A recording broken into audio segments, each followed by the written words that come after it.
Hi and welcome to Woodland Power Products, home of the Cyclone Rake. Today we'll demonstrate how to upgrade the engine on your classic, Commander, or Commercial Pro Cyclone Rake. This should be a straightforward job. However, if after watching this video and reading through the instructions you're not comfortable doing this project, take this kit and instructions to a local mower shop for assistance. Alright, let's get started. The first thing you'll need to do is to make sure that you have your tools ready. There's a list of the tools that you'll need listed right at the top of the page on the engine upgrade instruction sheet. You'll also find in this kit a bag with all the hardware and a few extra tools you'll need to complete the job. Now that you have everything you need, let's go! But wait, before performing any maintenance work on your engine or blower unit, always be sure to disconnect the spark plug wire. Okay, so now let's start by removing the impeller bolt.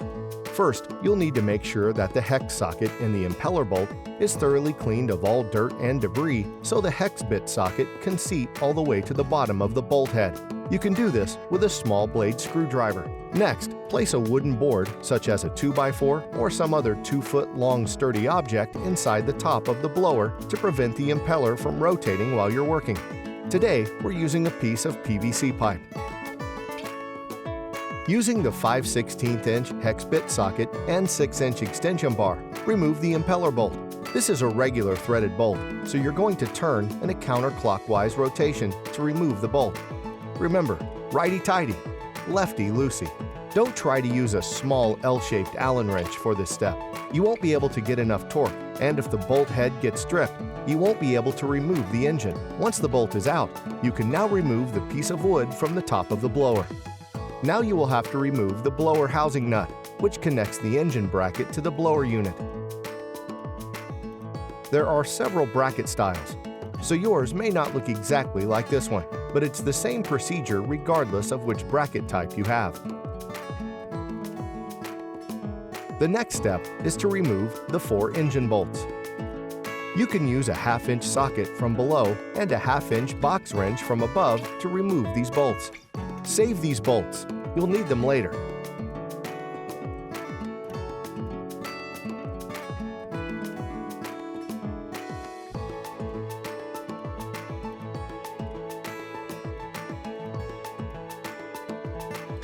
Now that these bolts are removed, you can pull the engine away from the blower unit. The engine shaft should pull right out of the impeller. Next, we'll need to remove the engine frame from the blower unit. Use a 1/2" wrench or ratchet with 1/2" socket to remove all 4 nuts that hold the bottom of the blower unit to the engine frame.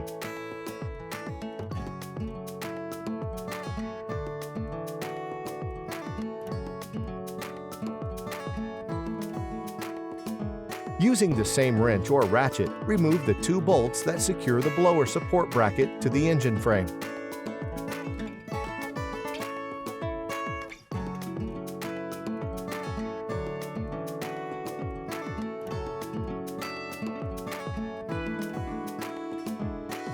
Now hold the engine frame steady and slide the blower away from the engine frame until separated.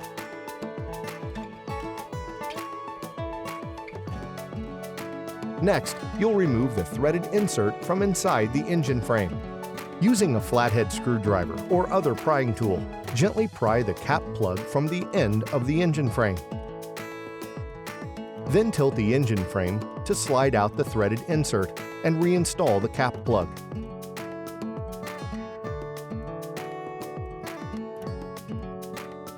The next step is to prepare the blower unit for the new engine. Lay the blower face down on its inlet and remove the 2 carriage bolts by pushing or gently tapping them into the blower housing. Now use a 1/2" wrench or ratchet with 1/2" socket to remove the nut holding the threaded stud of the backplate gusset.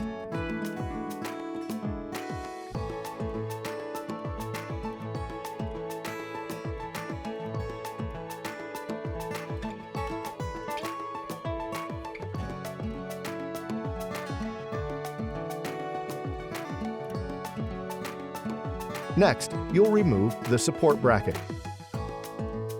Use a 7/16" wrench or ratchet with 7/16" socket and remove the 2 nuts holding the support bracket to the back of the blower housing.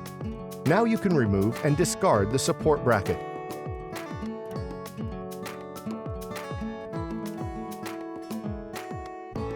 Next, you will remove the old backplate. Using a No. 2 Phillips screwdriver, remove the 6 panhead screws.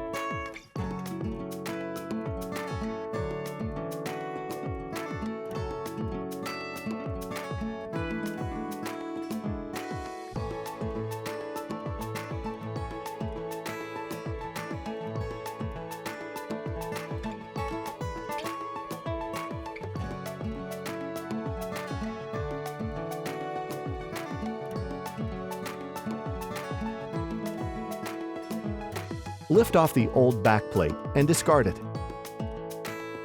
Now look inside the blower and discard any hardware that was pushed inside during disassembly.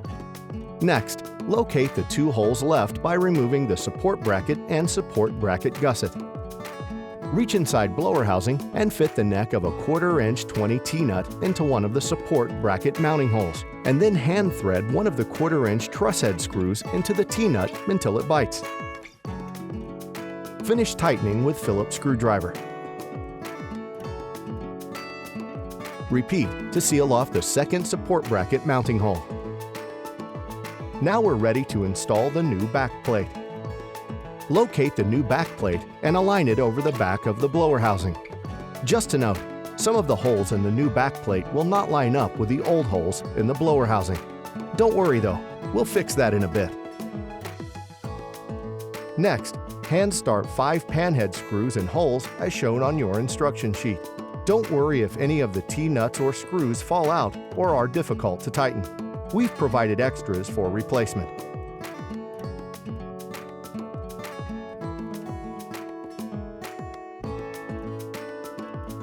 Finish tightening all 5 screws with a No. 2 Phillips screwdriver.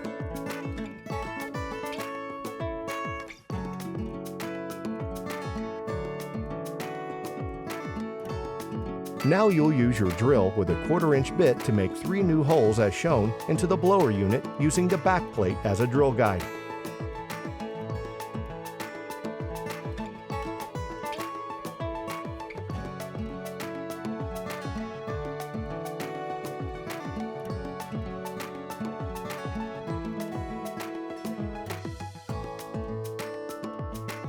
Next, we will install the aluminum heat shield. Reach inside the blower housing and fit the neck of a T24 T-nut into the newly drilled hole nearest the blower's square exit hole. Align the aluminum heat shield over the mounting holes and secure with 2 panhead screws. Then tighten with a No. 2 Phillips screwdriver.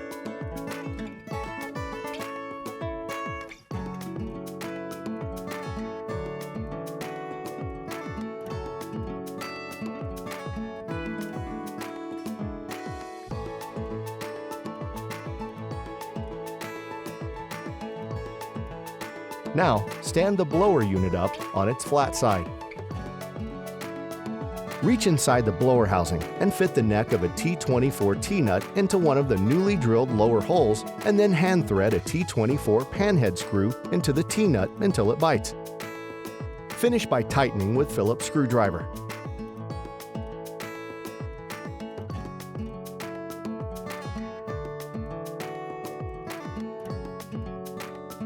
Then repeat for the second hole.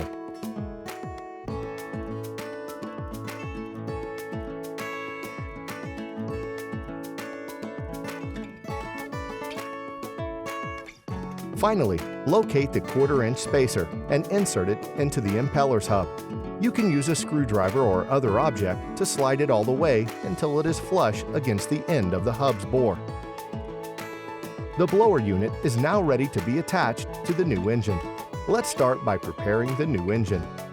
Set the new engine on a table with the crankshaft and mounting bracket hanging over the edge, and then disconnect the spark plug. Now gently pull the starter cord to rotate the crankshaft so the keyway is on top. Locate the new shaft key and press it into the keyway to seat it completely. You can tap it with a soft object, such as a screwdriver handle, if needed, but do not tap it with a hammer. If you nick the key, it will not fit the impeller hub. Locate and open the pack of anti-seize grease and squeeze it onto the applicator brush and coat the shaft and key completely with the grease. Okay, now we are ready to get everything back together. Using one arm, reach through the front of the blower to grasp the impeller. Hold the impeller so the steel hub passes through the hole in the rear of the blower unit. With the other arm, slide the engine toward the impeller, making sure to orient the slot in the impeller hub with the engine shaft key. Be sure to align the 4 holes on the blower back plate with the threaded studs on the engine plate. Then, push until fully seated. Secure the blower to the engine plate with 4 low-profile nuts. Then tighten the nuts with a 3-inch extension, 6-inch extension, and 1/2-inch deep socket. Next, we'll install the blower unit and engine onto the engine frame. Lift the blower unit and engine onto the engine frame.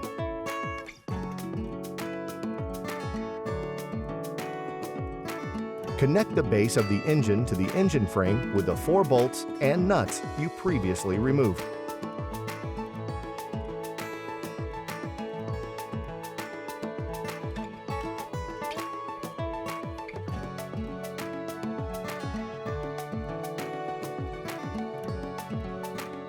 Tighten the nuts with 2 1/2-inch wrenches or a 1/2-inch wrench and ratchet with 1/2-inch socket.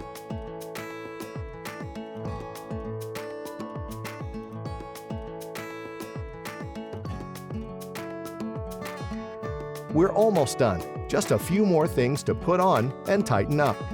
Place the wooden board back into the exit chute to prevent the impeller from rotating. Locate the new impeller bolt, lock washer, the thick washer, and packet of thread lock included in your kit.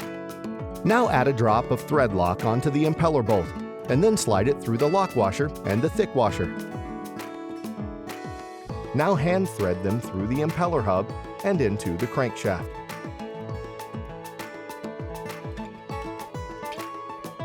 Using a ratchet with a 6-inch extension and 5/16-inch hex driver, firmly tighten the impeller bolt about 40 foot-pounds.